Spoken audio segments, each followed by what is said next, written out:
Good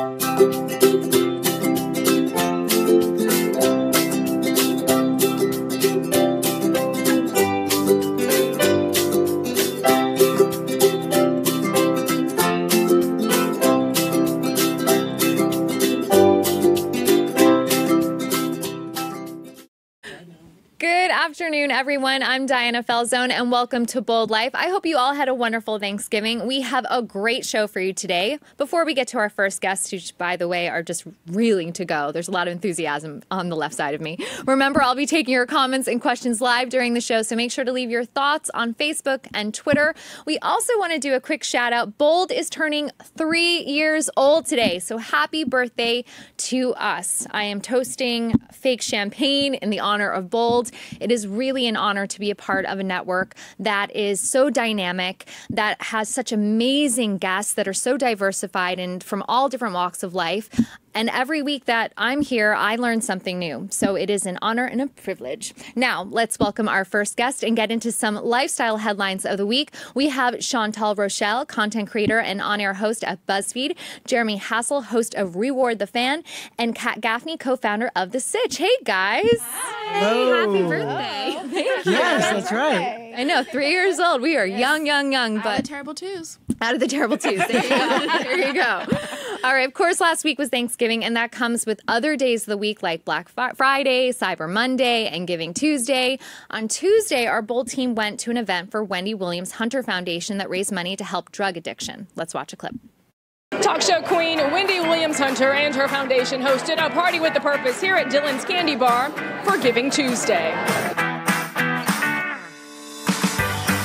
My husband, my son, and I got together and we said, let's make a foundation. We've got so much, let's give back. 20 million plus people, because of groups like the Hunter Foundation, see a whole new world for themselves. This brings smiles to people's faces, but it also brings a lot of awareness to what Wendy's doing. So I think it's a really nice marriage they've got going. This time of year, it feels so good to give. It really does. It is a work of labor for the purpose of finding a cure for K2 opioids and whatever the mess people are on. Because it ain't right out here in these streets. How you giving? Very, very cute.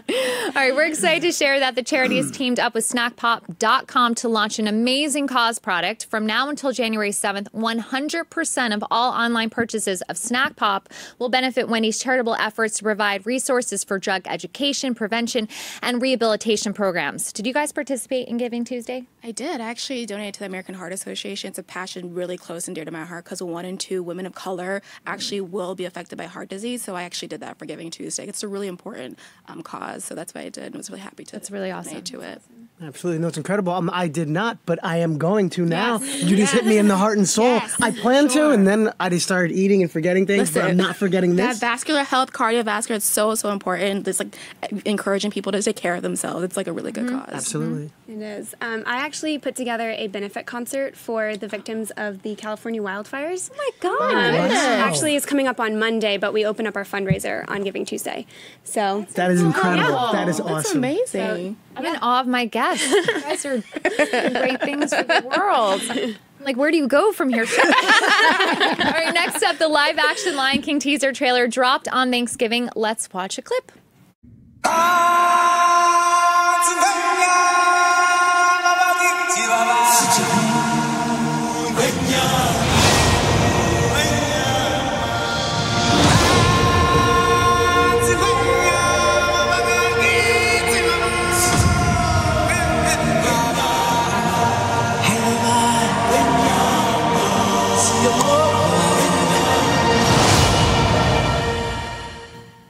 So, what do we think? I love it. looks so good. I am obsessed with this. When I saw this, I was like, yes.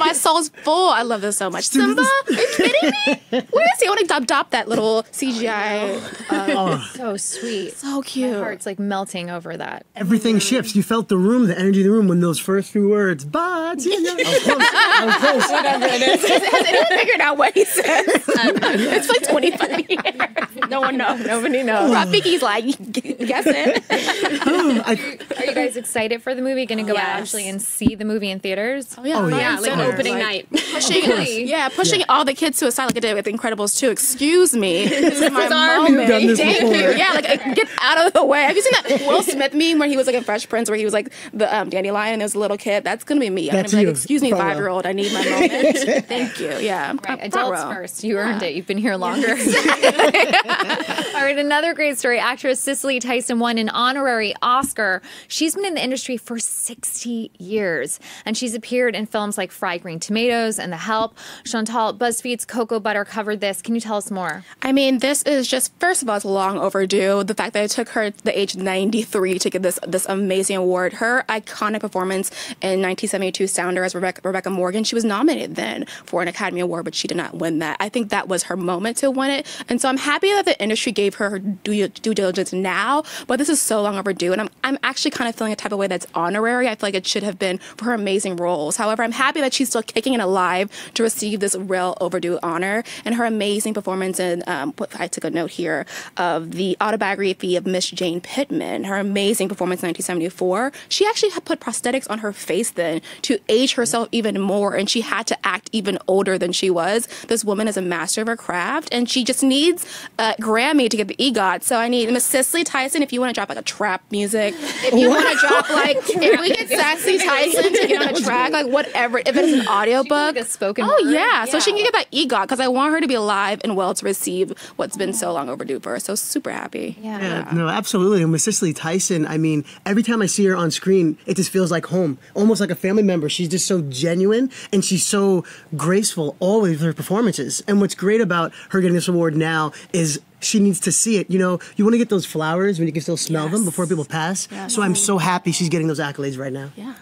And she said she cried when she got the news. I'm like, what? Cicely? She'd be like, thank you, finally. Give me my throne. But it just shows how humble she is. Like how much she just loves what she does and appreciates, the honor. Person, We read this hilarious headline this week. Martha Stewart rode in her first Uber and she was not impressed. Apparently, she said it was a mess inside and out. It wasn't a good thing.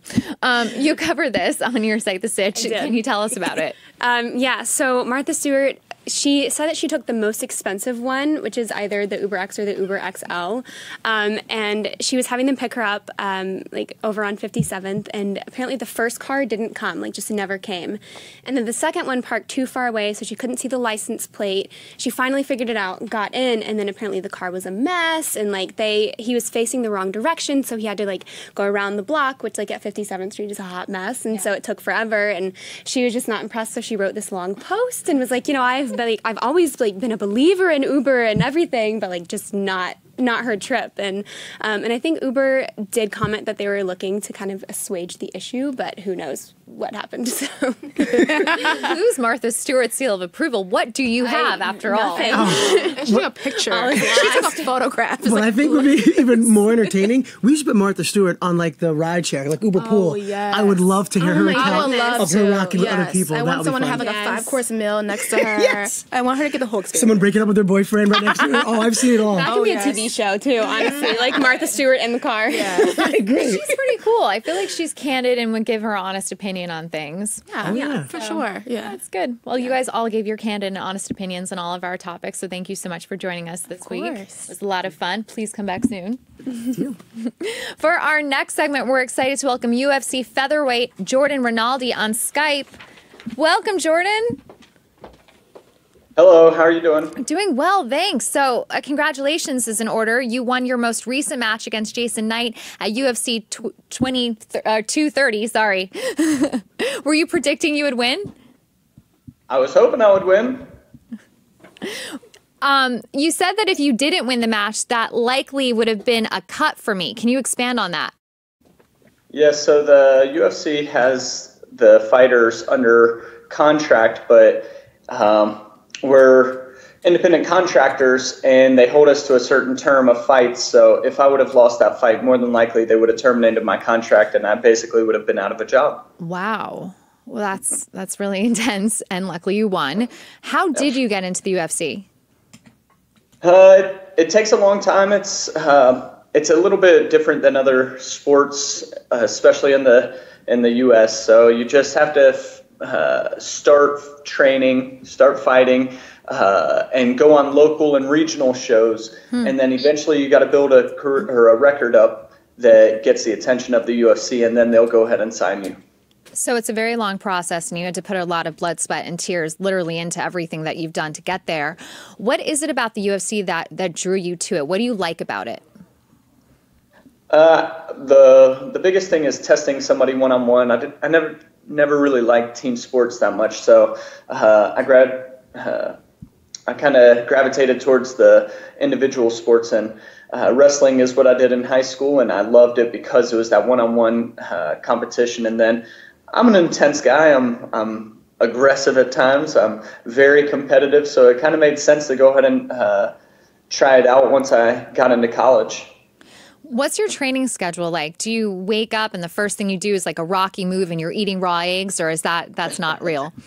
That's overrated. I prefer to cook my eggs, but okay. I wake up and I have to be on a really strict diet for about 6 to 8 weeks to make a certain weight and everything, and then I'm generally working out 2 or 3 times a day. So my first workout will start around 9 o'clock or so.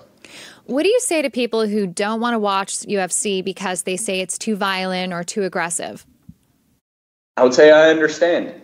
But on the other hand, if you can deal with a little bit of blood here and there, it is violent. But if you can deal with that idea, you realize, hey, these are actually intelligent people. They're very high-level athletes that do very high-level problem solving, but with very dire risks and consequences. So when people actually meet me or other fighters that are in the UFC, they're surprised and kind of not, I guess it is surprised would be the word, that we're not just a bunch of Neanderthals, in there to beat each other up. Yeah, there's more layers to the fighters. But you mentioned something about dire and also dangerous consequences of going into a match. Are there ever times where you're nervous and second guessing going into a certain kind of fight or fighting at all? Are you ever scared? Absolutely. I mean, almost every fight I'm in the locker room getting ready, getting wrapped up, and I'm thinking to myself, why am I here? Why am I doing this? This is crazy. I have 2 good degrees. I could get a good job, I guess. But then, I see it as my platform to spread the gospel as much as I can. I see it as the biggest way for me to reach a broader group of people in the world, and this is a worldwide sport now. So the times that I get to be on the TV and on the microphone after the fights, that's reaching a lot of people. So I see that as a great opportunity, and the Lord gives me courage to get out there, and he tells us to be courageous throughout the Bible and throughout Scripture. It's over and over and over, from Joshua all the way to Paul. It's always in there. Be courageous. Do the things that make you uncomfortable, and that's what's going to bring glory to the Lord, and it's also going to further his gospel and his kingdom. You're touching upon how your faith is so important to you. How does that play into your fighting? It's everything. Like I said, our job, the great commandment, is to tell the whole world about the good news, and this is, I'm not the greatest one-on-one, I would say, but my message can be seen by millions. So I might be the broader spectrum of bringing the gospel to people who may not know it. There's probably countries now that don't get to hear the gospel on a regular basis. And so if I'm being broadcast and they're saying, who is this Jesus that this guy is talking about, that's going to give them the incentive maybe to go and check it out. So that's our job. Our job is to glorify the Lord, praise the Lord, worship the Lord, but also to spread the gospel and the good news and bring others to faith in him. And my job is to grow his kingdom. Is it ever difficult to align your faith with your fighting? Is there ever pushback because you are so vocal about your faith? Oh, of course. I mean, the Lord tells us we're going to be persecuted because of our faith, and that's expected.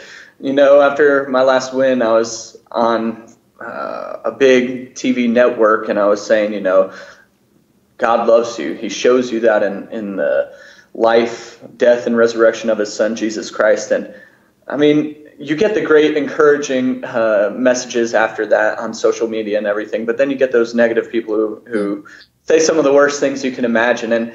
And it comes with the territory. We're told that we're going to be persecuted for it, so it's to be expected. So I'm not surprised by it, and it always will happen.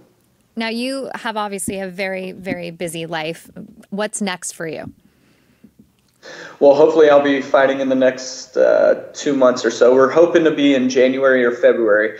They're kind of scheduling all that right now, and working with the UFC, you realize that it's kind of on their time. They'll figure out when to fit you in, and if you're a surging fighter, if you're a big up-and-comer, they'll fit you in quicker. But hopefully that'll be after this next fight. They'll just start booking me right after, one after the other.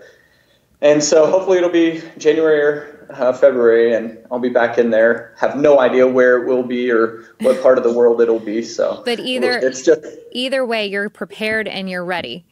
Absolutely, always. Always. Thank you so much for joining us, Jordan. It's been a pleasure. Thank you. Take care. Thanks. Let's go to our next segment. We're excited to have Detavio Samuels with us.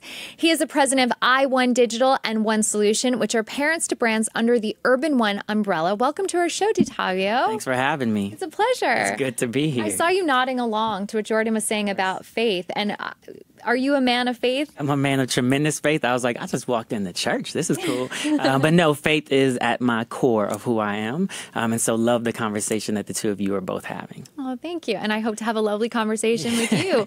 And speaking from a corporate kind of standpoint and what you do as an entrepreneur, a businessman, give us an overview of what you do. Yeah. So I am blessed to work at Urban One. Urban One is the #1 multi-platform media company focused on Black culture. So we have TV stations, radio stations, national radio personalities, and a bunch of digital websites. Like everywhere. Yeah, 100% everywhere. Everybody from TV One to Tom Joyner. We're launching a new cable network in January called Clio, focused on women of color.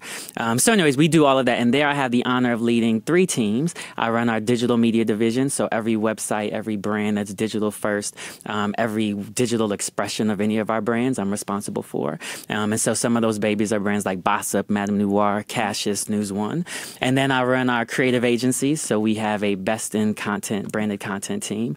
Proud of our team. We've won Best Branded Content Studio 2 years in a row. They just won that award the other day. So I run that division. And then lastly, I run our cross-platform sales. So if you want to buy from multiple divisions, it falls under me. And you never sleep. And that is real talk. I never sleep. Sam, like, how do you have time to even have breakfast in the morning? One of the brands also that you work with is Hello Beautiful. Yeah, of course. And that's aimed to women. How is it for you as a man to help manage a brand that is targeted to females? Yeah. So we have 2 brands that are in our women's division. One is Hello Beautiful. The other one is Madame Noir. I love it. I mean, at the end of the day, I believe that that if you solve the challenges that specifically women of color and specifically Black women are having, then you can solve the challenges for everyone. And so I love taking head on the conversations, the dialogues that are happening amongst women of color, specifically Black women, and being a part of that culture and that conversation. And ultimately, I think if we, again, enable the conversations in a way that we begin to see relief, love, respect, nurture for women of color, and we can take those same behaviors and apply them other places, it'll be a really good thing. And from your standpoint as like a branding expert, so to speak, how do you really get in touch with that demographic? Do you bring in people to talk to? Like, how does it work? Yeah, 100%. So rule number 1 for me is always be authentic and always come from the inside out, not outside in. So as a male and as a Black male, I recognize that there are things that Black women and women of color experience that I can see and understand. However, I will never, ever, ever, ever truly understand what it means to walk in their shoes. And so there are women who run those divisions. There are women who run those brands. Those women are the experts, and they bring experts in to have their conversations. So you hire people who come from within the culture, and you trust them to do what's best. Millennials. Yes. That's like the key word that a lot of brands or companies hear, and they're like, we want to get them. Yeah. But they're kind of like hard to reach. Yeah. I'm a millennial. I'm an old millennial, but nonetheless. Yeah. And it's a strange time because do you go digital? Do you what do you do? So they're very conscious consumers too, and they don't just buy with their wallets; they buy with their hearts. Yeah. So what advice do you have for brands that are struggling to connect? Yeah, I think you're 100% right. So one, millennials are purpose driven. I think that's one of the issues that brands are having because they're used to being able to say this paycheck should be enough to make you do X, whereas millennials would much rather choose on their own happiness or their own purpose when they're making decisions. And I think that's a difference for people who are boomers and people who have come before us. So understanding that they may make decisions differently, that money and, they saw a generation of parents who were loyal and it didn't work for them. And so they may not bring that same loyalty to the table. So I think brands and boomers have to understand that. The other thing I think that people have to understand is that not only does what's going on in their heart and their soul and their spirit look different, but the things they watch and consume look different. So clearly digital is a phenomenal way to reach them. It's about the content first. That content doesn't always look like something that came out of HBO or out of that kind of high production era that we were used to. They're finding stuff that they love wherever it is. So you need to make stuff they love, and that's the number one thing that matters. And that's like a magic potion, though. How do you find that formula? Of course. So same strategy, right? You'll see me. I have a bunch of millennials that work in my office, right? People will bring me video and ask me, how do you feel about this? I'm like, I don't know. Puffy used to say every time they used to do things about, like, take it to the streets. Like, let's just go get the real people and see how they respond. Yeah. That's how I feel. I understand that I'm going to see video that may not hit a nerve with me, but my job is to surround myself with brilliant young millennials who are part of that culture and that world, and then use their advice and their thinking to help me make better decisions. That's smart. That's how you build. You also have a book called Exist No More, The Art of Squeezing the Most Out of Life. Can you tell us about your book? Okay, yeah, sure. So I wrote that book in 2013. Okay. I think it launched November 2013. Blessed that it was an Amazon bestseller. Essentially, at the time, I was surrounded by a bunch of brilliant friends who were all wrestling with things such as what they were going to do in their career, maybe even like confidence and self-worth. And so I wanted to write a book for myself and my friends. And so ultimately, it's a book about squeezing the most out of life, maximizing your potential, living your happiest life, not just existing, but really, really, really getting the most out of the life that we have. I guess you can't give me one nugget of how you can get the most out of your life because it was a whole book. Sure. But is there just something like some great takeaway that you can give us? Yeah, so each one of the chapters, so whereas most chapters or most books are like 10 chapters that are 30 pages deep, this was 20 to 30 chapters that are like 3 pages deep. So it was written for millennials to be consumed really quickly. Because we all have ADHD. Yeah, exactly. On top of everything else. Exactly. So one of my favorite chapters is one that just talks about how purpose, life, everything that we need is already inside of us. What happens specifically in this day of social media is we have an external disposition. We're always looking at, look at that beautiful girl on Instagram. Look at the life that this person is living. And we see the joy and the beauty in who they are. And then we often want to try to mimic it. Where instead, I think that the real answer is that everything that we need is inside of us, that we were designed beautifully and we are wonderfully made. You look at a bumblebee and it's got furry wings and it's got furry body and wings. Why? Because its purpose is to carry pollen from one flower to the other. Everything that the bee needs is already inside of it. And I think the same is true for human beings. And if we can stop looking outside and start looking inside to discover our genius, to discover our magic, that's the name of the chapter, Unleash Your Magic, then I think we'll all live better, happier lives. That's great advice because we are so plugged in to external living. We're actually not even living our own lives. We're living through our phones. Yeah. So to hear that voice, especially, I think everybody does the keeping up with the Joneses and they feel like they're always lagging behind. But if you just look within, you're probably like the person that you are. That's 100% true. And not only that, but the Joneses are unhappy, right? So because of our job, we get to sit down with these influencers and these celebrities. And it's amazing how many times you'll see someone who looks like they were on an amazing vacation, on an amazing trip, and you know that there are people who want to mimic that life. And then when you sit down with them at dinner, they're like, I could cry at any moment. I'm so unhappy, right? And it's because we're all, again, pushing this narrative. So much better to choose to look inside of yourself than to find someone who's also pushing a fake narrative and try to mirror that. That's so good. So good. Oh man, we have to have you come back and just talk about like contemplative life points. Thank you so much for joining us with your busy schedule. No worries. Take care. Thank you. For our next segment, we're excited to have Vanessa Parise joining us via Skype. She is the producing director and co-executive producer of CW's Charmed. Fun fact, my favorite show growing up. Loved it. Let's watch a clip of the trailer. Great skirt. Her mom just died. I should be nice.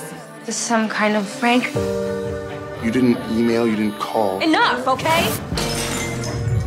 These bitches. Hello, ladies.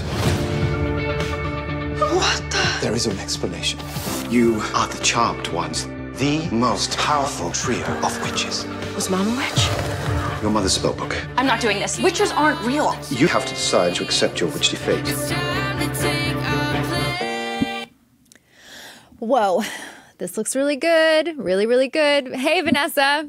Hi, Diana. How are you? Good. I just have to say, I am a super fan of the original series and was reluctant to get into this just because of my crazy, weird fangirl loyalty. Were you a fan of the original series, Charmed? I was a fan of the original. I was doing my first feature film, which Alyssa Milano happened to be starring in. So she was doing Charmed at the time. And I watched every episode. I loved it. I thought it was fun and engaging and smart. And of course, it's about sisterhood. So I was a total diehard fan. Can you give us a quick overview of the series, just in case some viewers don't know? The series is about three sisters who, in the pilot episode, they learn that they are witches when their mom dies. And so it's about these three women figuring out how to be witches, how to use their powers for the good, and how to balance that with their normal everyday lives. Why do you think the series was such a hit? Why did it resonate with viewers? I think because it's topical and it's fun and it's grounded in reality, and yet it has this heightened sense of magic and witchery. So it's told in an engaging way. Do you also think the strong female leads in the show are the main reason for its popularity? I hope so. I'd like to think that. I think especially now, because we're coming into this time where women are getting recognized and women's stories are being told and people are watching them, that it's a really exciting time. And it seems like the perfect time to be making this show that's about powerful women who are historically called witches. It's a great metaphor for what's happening in history right now. Absolutely. How is the reboot different from the original? The reboot, well, it plays on all the same themes, but it's about a multicultural family, and it's very contemporary. It's very fresh. It includes Me Too and Time's Up, and one of the sisters is a lesbian, and the other two, one's in a sorority, and one is a biologist, and it just feels very fresh and very contemporary. You mentioned that you were familiar with the show with Alyssa Milano when she was in it. How did you get involved? Did you ever imagine that you would now be in charge of the show? I wouldn't say I'm in charge of the show. I'm in charge of, I'm with other people, but in charge of the production along with the line producer. Yes. And maintaining the visual style of the show, and I'm the main director and I oversee the other directors. But no, I feel so it's unbelievable that like it feels like a perfect, like everything's come full circle, because like I said, my first film was with Alyssa Milano and I was watching Charmed so much at that time, and then I've spent 15 years working and doing other things, and then to come back to do this show, and a show that I believe so much in. I believe in the themes, and I really am such a supporter of inclusion and of women and diversity, and just really looking at the world with open eyes and including everybody. And that's exactly what the show is about. So I'm wowed every day that I have this opportunity. No, it's an incredible opportunity. When the show was announced, there was some backlash on social media that the original cast wasn't involved. Are you able to talk about why that decision was made, or what was behind that decision? I wasn't really part of that aspect of it, so I don't really know. I don't feel like I'd be able to give a correct answer, an accurate answer. Mm-hmm. Yeah, people, like we said, people get very passionate about this. Yeah, appreciate and love. I love that the fans are so passionate and that they really have a point of view and a belief in what they're watching. Right. Do you think there are plans going forward that maybe the original cast could be involved? I don't know. Could be. What? What are you not telling us? Possible. That's what the show is about, right? Everything is possible. Everything is possible. It's magical. May I just say, from my humble opinion, like Holly Marie Combs needs to be there. I say yes. Yes. All right. I'm going to stop fangirling. She follows me on Twitter and I follow her, so I'm going to have to DM that I'm like possibly excited about this possible news, but I'll go back. You also directed a biopic about Olympic gymnast Simone Biles, who is one of the greatest gymnasts of all times. Can you tell us about that film? Oh, it was so wonderful to work on that film. I feel like Simone Biles is such an exemplary person for the world to see. She came from a very difficult upbringing, and her grandfather adopted her and raised her with his wife and did such an incredible job of teaching that you can't have everything, that if you want something specific, you're going to have to make sacrifices, and yet remain humble and kind and loving. And she is all of that. And at the same time, this unbelievably talented gymnast who is doing things with her body that nobody has ever done. She, there's like the Biles move on the floor that she is able to do, and she's just beyond what anyone could have ever believed. And she's also much older. Like, even when she was in the Olympics the last time, they said she was too old, and then she killed it, and now she's going to compete again. So she's just like breaking down barriers left and right, and it's such a great thing to be a part of. And it was based on her book, so she was a part of it, and her parents were too, and amazing. Yeah, it must feel good to be able to help translate these inspirational stories to the public, so you get to see firsthand, but then also deliver it. It is. It's really unbelievable. It's amazing to be able to, first of all, know these extraordinary people and have the opportunity to, spend time with them, and then to share it with the world and to see the impact that these projects can potentially have on people and on their lives. And when people come and talk to me about them afterwards and say, like, I saw this and this made me want to do that, or, it made me think about things in a different way, or it made me want to reconnect with my father, or, those things. It's like, that's what we're doing this for. And it makes it so worth it. And finally, Biles has stated that she was abused by former USA Gymnastics team doctor Larry Nassar. Do you think the downfall of men like Nassar and even Harvey Weinstein show our need for more female leaders in these industries?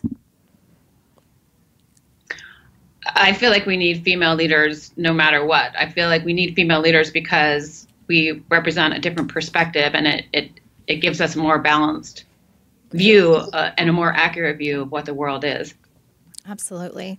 Well, thank you so much for joining us and for giving us a little bit of a tidbit about what might be coming down the pike for Charmed. Thank you. Thank you for supporting us and for sharing what we're trying to do with the world. I really appreciate it. We need you. Oh, definitely. We are here. Yay! We'll talk to you soon. Thank you so much. Thank you. Our next segment is our Bustle segment. We're happy to have Allison Piwowarski. Yes, with us. She's the deputy editor, entertainment editor at Bustle. She's here to tell us about Bustle's holiday issue, Evolution, which features Mandy Moore. Welcome. Hi, thank you for having me. Pleasure to have you Yes, here. nice to be here. So tell us more about this new issue and why it's called Evolution. So I think evolution is all about change, and it's how change has brought you to the present person you are. So what we're doing in this issue is just honoring all types of change. That can be good, that can be bad, it can be unexpected, and it could be something that you've fought for your whole life. And really just celebrating all of that and what it brought you to in that current moment. And I think that Mandy Moore is the perfect cover for that. And why do you say that? Because she did a really funny commercial. I forget the brand, but she said that one of the most impactful decisions she made was dyeing her hair from blonde to brunette, which seems a little superficial, but obviously changed the course of her acting career. Yeah, I mean, I think that probably there was some jest to that in the Bustle article. She does talk a lot about, though, the evolution of her career. What's so interesting is she became a pop star, which I was obsessed with her. Oh, yeah. when she was 15, and she knew she was never going to be the Britney Spears, the Christina. She says this in the article, and it's really interesting because when I was young, I thought of her as a Britney and Christina. Like she was this huge, exactly. Yeah. And it's so interesting to see that she never saw herself as that, and then she becomes this movie actress and is now a TV star of like the biggest show that's on television, This Is Us, and she's really just taken everything with stride and has been, I think she's become the captain of her life right now, which is like so empowering and powerful for other people. I like that you said the captain of your own life, because sometimes we become very passive observers of our own lives, and we forget that we can put on the captain hat and run the ship.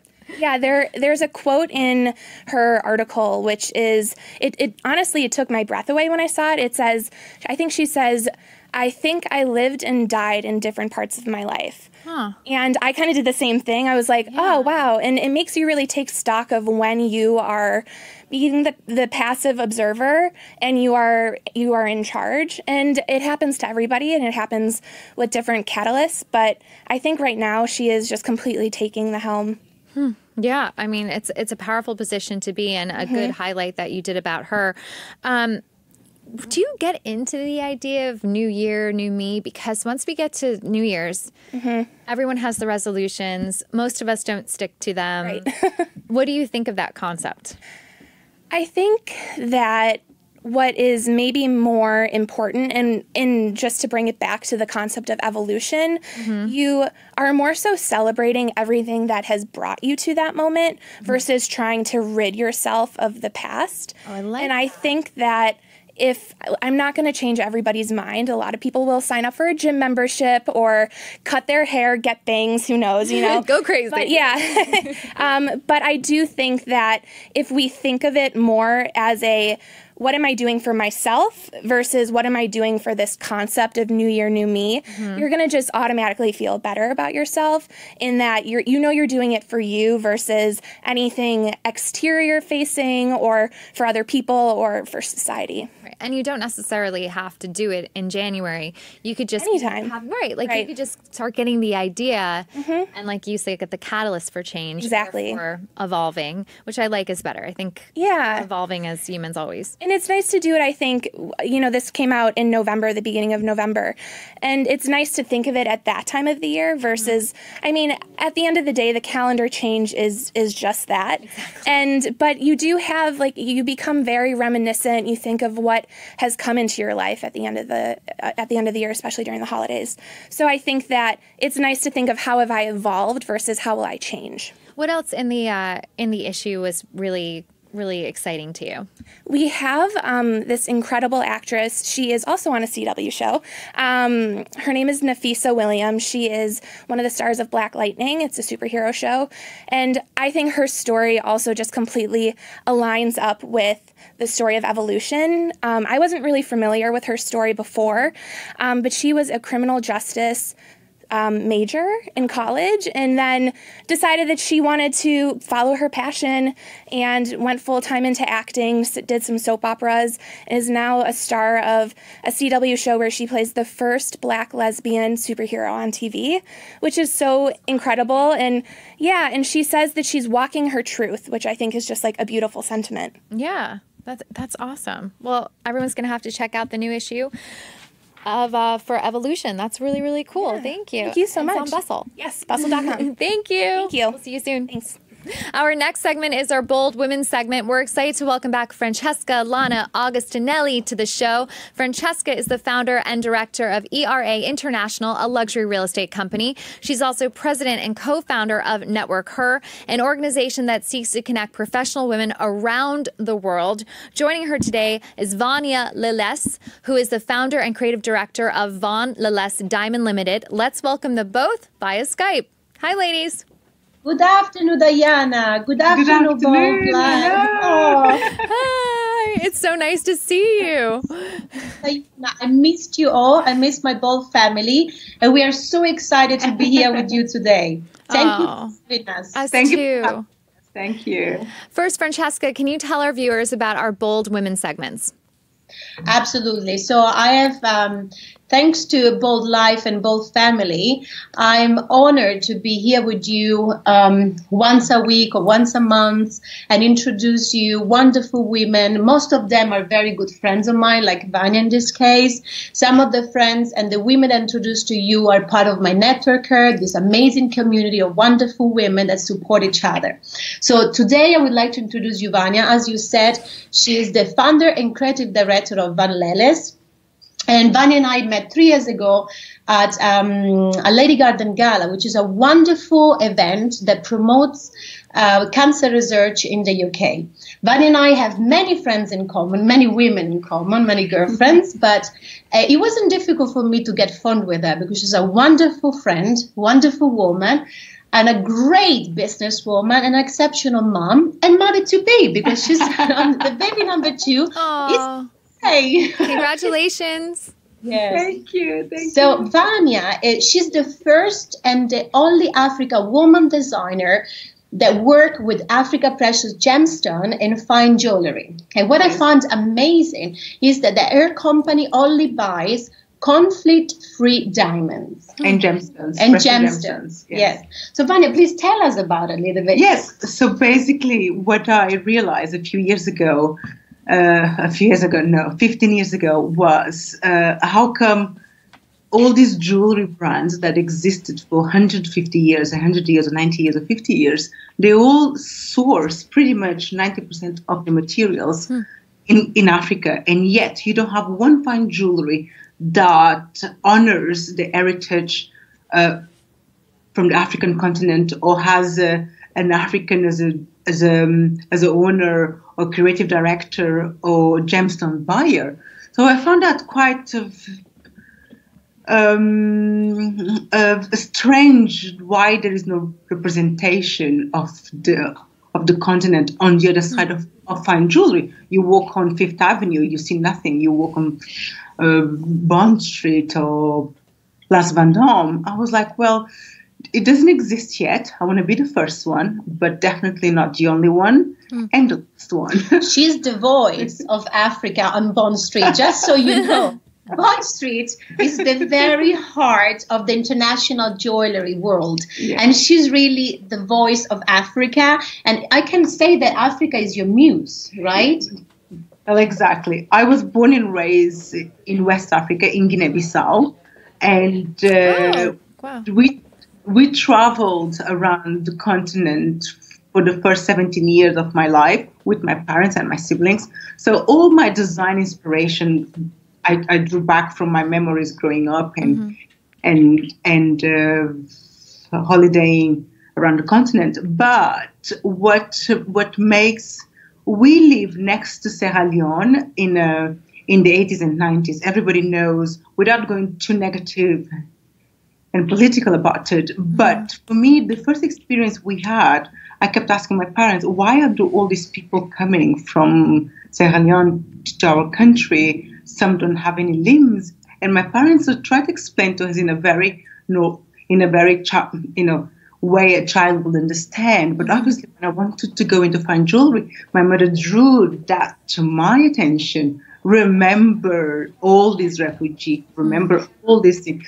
This is why. So obviously, I knew I've seen the movie with Leonardo DiCaprio, but so for me, being one of them, I could not go into fine jewelry, into diamond trading, gemstone trading, not doing what is right by the industry, what is right by the community, trying to source gemstones that are authentically African, but ethically and responsibly sourced, mined, polished, and cut. So I work with mining companies that, for instance, gem fields, to make sure my gemstones are authentically African and ethically mined, and the community where those gemstones come from. Because I have a say, the beauty of jewelry shouldn't start on the shop floor only. I agree. It should start where it all begins. That's true. At the mines and the communities around the mines. There's no reason, it's inconceivable why people wouldn't care how, jewelry is a very powerful and sentimental purchase because you're buying it to celebrate love. to celebrate achievements. Celebrate and your something. jewelry have a soul, right? Yes. I read many interviews where many magazine and newspapers said that your jewelry have a soul and a story to tell. Yes. And that your diamonds, your collections is a labor of love. Oh, I love absolutely. this. Absolutely. I love this expression. I source my own gemstones. I'm still small. I still control the production. I still control the sourcing. I would never go too big because I love what I do. I want to do it for the rest of my life. I think you have a real passion. I have a real passion. Yes. I find my craft, and I work very hard to understand the industry, to understand why certain things work in certain ways. I worked, before I had my own company, I worked 12 years at the brands. I worked for Graf, I worked for De Beers, I worked for Sotheby's Jewelry Department. And then I decided this is how I want to run my company. This is how I want to run my business. It hasn't been easy because I'm fighting giants and gods. I'm sure. What advice do you have for women who are looking to get into the jewelry business? I think work hard, understand your craft. Passion and determination are very good assets to have, but they're not enough because you have to build your reputation, and your reputation is everything you have. You could have all the money in the world. Your integrity and reputation have to be solid in the industry. The only reason why a woman like me who has no family in the industry could set up her own business and become run so it. successful. Vania, we have to say that. No, I think Diana, she's a real inspiration for all the African women that they have the same passion, but maybe they don't have the courage or they don't know where they can start from. It's not easy. My doors are open. I always said, if you want to start a jewelry business, I'm happy to help and train because no one did it to me. I have to fight my way through jobs. This is very important. Coming back to your first question, Diana, about bold women. For me, it's important. Every time I'm honored to be here with you and introduce you one of the wonderful bold women, friends of mine or people that I know. This is exactly the spirit of bold women, and this is the spirit of NetworkHER as well. Give voice to women and be inspirational. Our picture, that was a few years ago. This is the last one of. It wasn't the first one 3 years ago, but I think this one was last year. Yeah. So yes, we have a lot of women in our community, and we all support each other. So that's why for me it was important today that Vania came on the show, because I would like that people that can reach out to her, young girls, but whoever wants to approach this business and have a dream and have the capacity, the passion, because she's very passionate about everything she does. I went many times to see her working, and she becomes very close with her clients. I mean, all your clients are real good friends now, you know? And then she tries to create, I would like to show you some of the amazing pieces. This is our Leles bow collection. This is very that's chic. absolutely beautiful. Yeah. So, Francesca, we have time for one more question. What would you like to ask Vania? Okay. So Vania, please, at this point, what's your best advice to be a bold woman? Because you are. A bold woman is to be always courageous. Very true. Never fade away from what makes you your true beliefs, being courageous and honest, but graceful. I think you're bold, but you're incredibly graceful, because I work in a male-dominated industry. I don't have to be that harsh. I don't have to be, super, I can still be gracious and feminine and still be very bold and still very assertive in what I want. Yeah, you are. So. Diana, just to conclude, the New York Times once said that Vania's designs are big and bold. There you go. That confirms it. Now we know. Thank you, ladies, for joining us today. Thank you, Diana. Have a lovely afternoon. Oh, you too. Thanks. Next up is our Bookstore segment, Gift Guide Edition. Bookstore is a website for book lovers and much more. And today we have Lisa Sharkey with us. She's the Senior Vice President and Director of Creative Development at HarperCollins Publishers. We're very excited to see her book recommendations. She's here to share some books that will make perfect holiday gifts. You brought so many I for brought us. because books are so beautiful and they're the perfect holiday gift. First of all, happy birthday. Oh, thank you. So as a result, 3 years, so you can pick whichever book you want. So I divided this into categories. So for example, gift books for mom, which is a really big category. This, if your mom loves impressionist painters, she loves gardening, she loves just beautiful colors. This is called Everyday Monet. It's by a woman whose mother actually is the American representative of Giverny in France. Last night, I was a mess of tears. Oh, no. It takes you through pre-World War II, through World War II, from the time that Tony and Chi-Chi are teenagers all the way up through when they're 80s and all the things that happen. It's the big band era. They're both amazing singers and performers. That's screaming my mom. I'm getting that from Screaming. my mom. Okay. This, The Hate You Give, this is one of the hottest books of the year by far in the entire book industry. It was the best book that I read last year. So it's written by Angie Thomas. She's a rapper out of Atlanta. This was just made into a movie. And this is sort of, it's a novel, but it takes you inside a situation that is somewhat similar to the Michael Brown case in Ferguson, Missouri. So you're inside with these teenagers who are trying to straddle different worlds, and it's really an unbelievable level. Okay, this was the #1 debut novel of the year last year, called The Woman in the Window. It's an homage to Alfred Hitchcock's Rear Window. The woman at the center of this book is an agoraphobic woman living in downtown Manhattan in a townhouse, and she thinks she sees something outside of her window. Bad move to be living in Manhattan. Well, she's in a townhouse, and lots of things happen, and it's an amazing read. Talk about page turners. It's an incredible page turner. This, for your dad or for you, if you followed the best story of the year, because there's so much darkness and scary things out there in the world, but The Boys in the Cave in Thailand. So this is ABC News' chief national correspondent, Matt Gutman. He flew to Thailand, he covered the story, and then he wrote this unbelievable page turner that takes you inside what really happened to get these boys and their soccer coach out after spending more than 2 weeks deep inside chamber number 9 in a cave in the middle of Thailand. So that's amazing. This book just won the National Book Award. It's by a slam poet.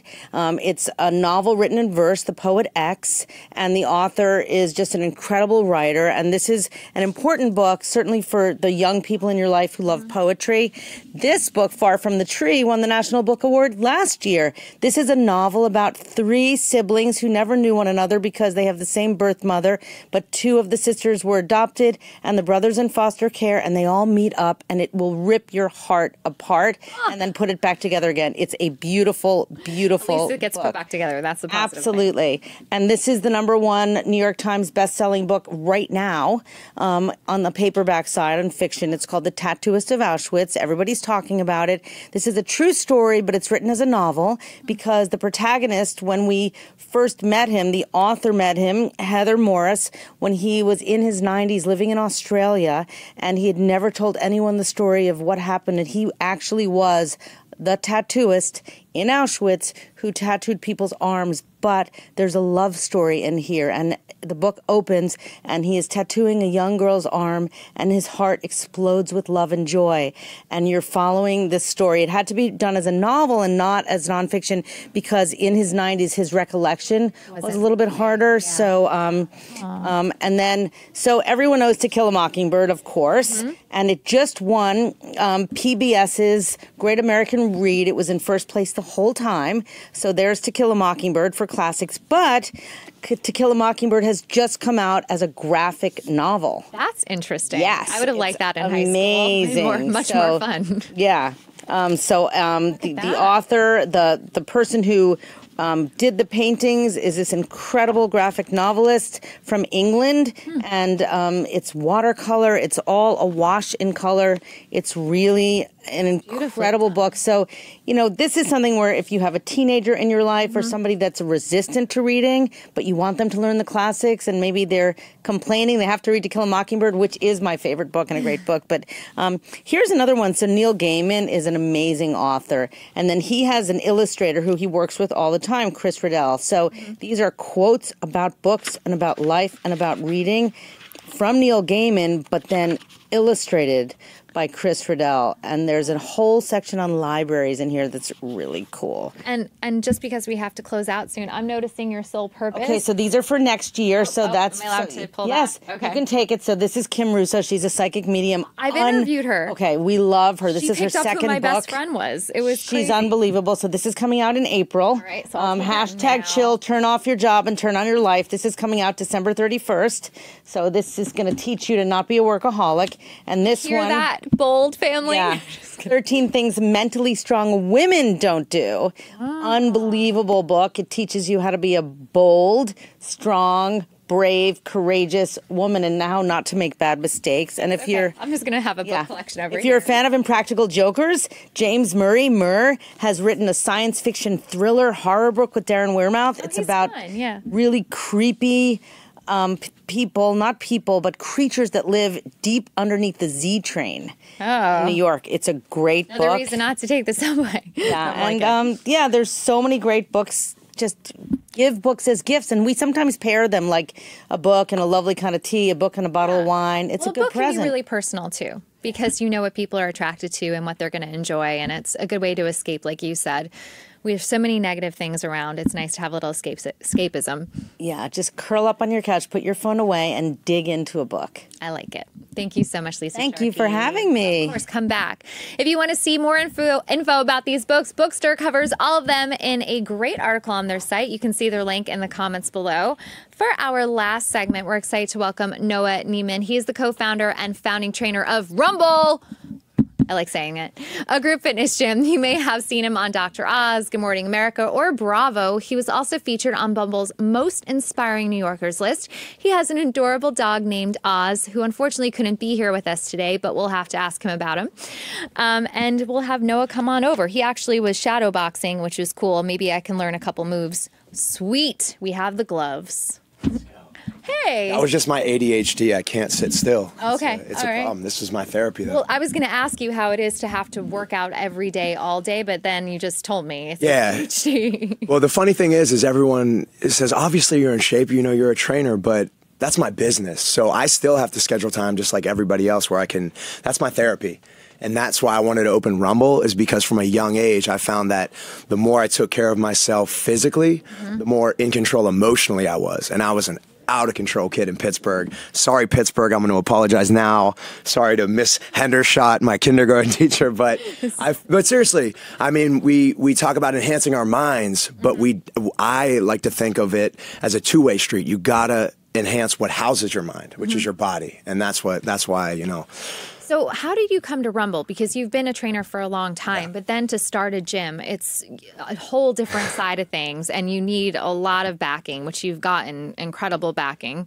Well, it's like the last woman from the diamond shop. It's all about reputation. So I started at Barry's Boot Camp. I always pay homage to them. I was in a really dark place about 9 or so years ago. I had quit my job. I was kind of confused. I was unemployed. I had no money saved up.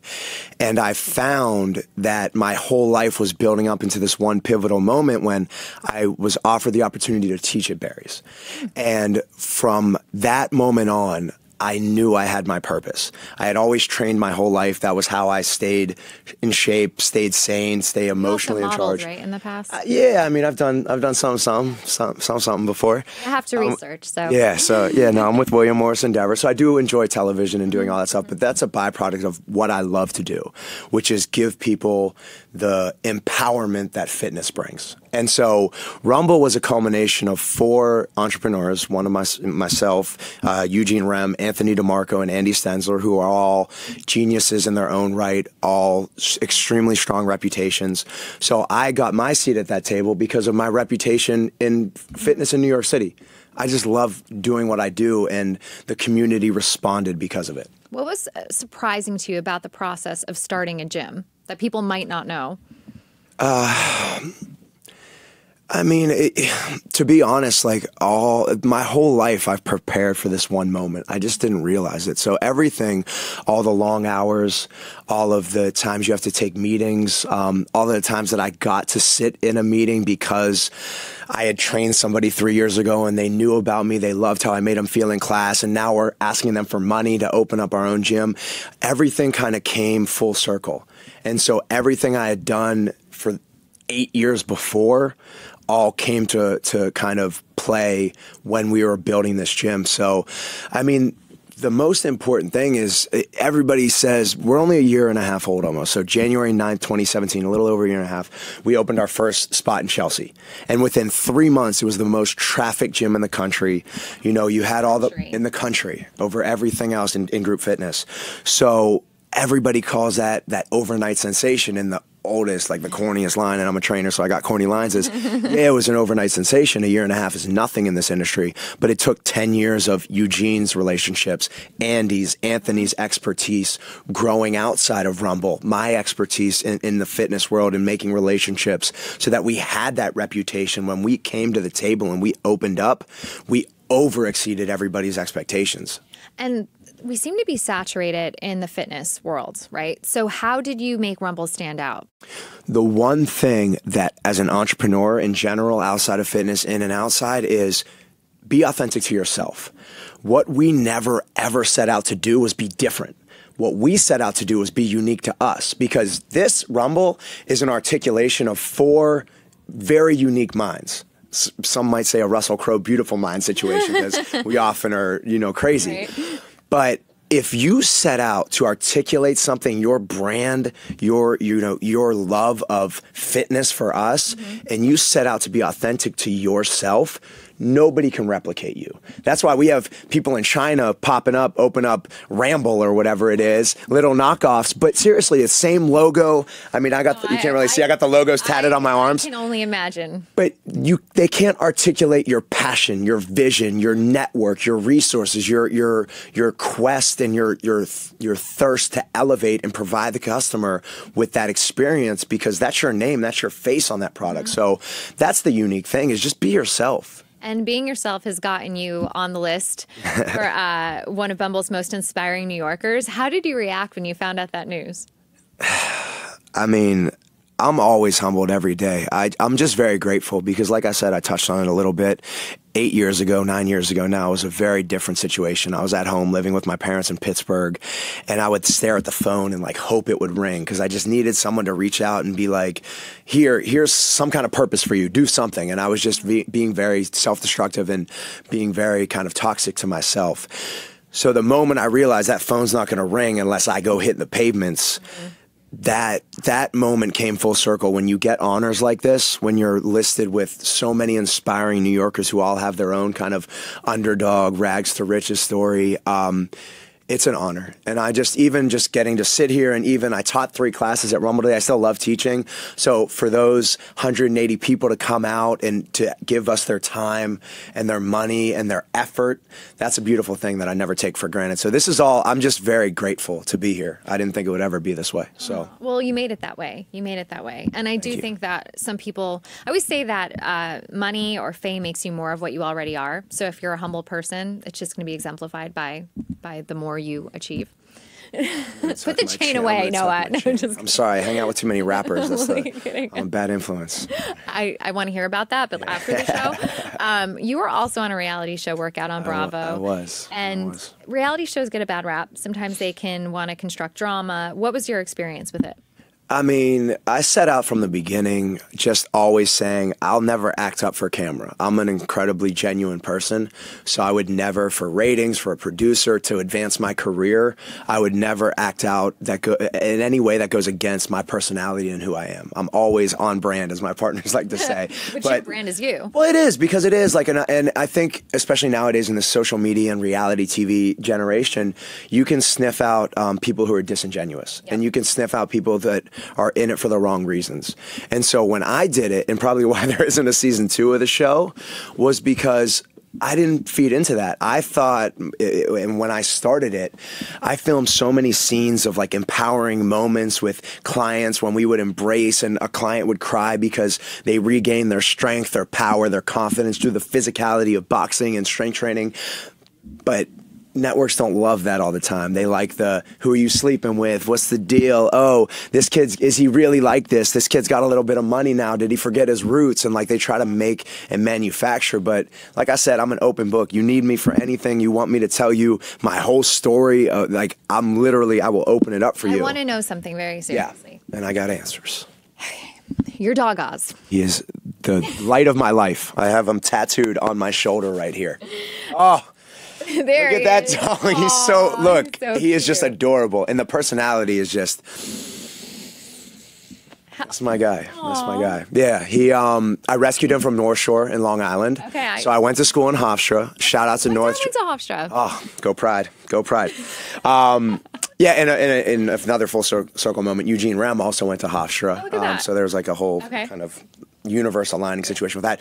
But right after my senior year, or I had just moved into the city, and my landlord finally let us get dogs. So that day, I drove out to the shelter, and I saw this family playing with this gorgeous little dog. It was just left by the side of the road, and it was just brought in like 3 days prior. Finally got put out. And I remember I was with my ex-girlfriend at the time. I don't know. You didn't tattoo on your arm. I did not. No tattoos of anybody but my family and my dog. But there was this family playing with it, and I remember speaking loud. I wanted this dog. This dog was like looking at me. We locked eyes. It was kind of wriggling a little bit. And we just knew. We knew. But this family was holding it. And I remember like kind of speaking loudly to my ex at the time. And I was like, oh yeah, that dog's really cute, but I saw him nip at a kid before. And I just made it up. I didn't see that. I didn't see it. Oz would never nip at anybody. But the parents like overheard that, and they had a little kid like off running around, like doing whatever little kids do. I was on a leash, so I couldn't run around like that. I was right there. I'm sure. So they put the dog down, and I literally, it was like Noah and Allie in The Notebook. Oh, yeah. We ran at each other. He started like sniffing me and I knew within that moment. And now 12 years later, like that's like, and he paints that's my little you homie. sometimes. No, he does. He's so emotional. Yesterday, I was sitting on the couch watching a Netflix movie, and I was eating this popcorn, and I put it away. And 5 minutes later, Oz is like looking at me, and he's like wagging his tail, and he's getting all antsy, and he starts hitting me on my leg. I'm like, what do you want? So I started petting him. I asked him to come up on the couch, started laying with him. Wouldn't shut up, kept barking, kept like hitting me on the leg. Yeah. He wanted the popcorn. So finally I figured out, I walked over to the kitchen. I was like, is he hungry? He didn't want his food. He had food in his bowl, had water in his bowl. But he only wanted the popcorn. Not a snack, not a treat, because I went to hand him like a little bone. He wanted the popcorn. He kept hitting me until I had it. Doggy. That's like, he's like Coco. He's like the gorilla. He knows exactly how to get to me. Exactly. He does sign language. He's amazing. He is. Yeah. Thank you for joining us. Thank you so much for having me. It was fun. I'll have to go check out like one of your classes. Anytime you want. Oh, please, we'll take care of you. You got the gloves right here. There you go. Little rumble. Rumble. Little rumble. You said it right before. Rumble. Yeah, you got to say it with enthusiasm. No, I know. I also have like a good Adrian, but that's okay. We'll just do that another time. All right, that's it for today's show. Thanks for being here. If you like the show, spread the word and share it with your friends. Make sure to like Bold TV on Facebook, Twitter, and Instagram for more Bold TV. Join us on Fridays at 10 a.m. for our politics show, at noon for our business show, and at 2 p.m. for another episode of Bold Life. Thanks, guys, and have a great weekend.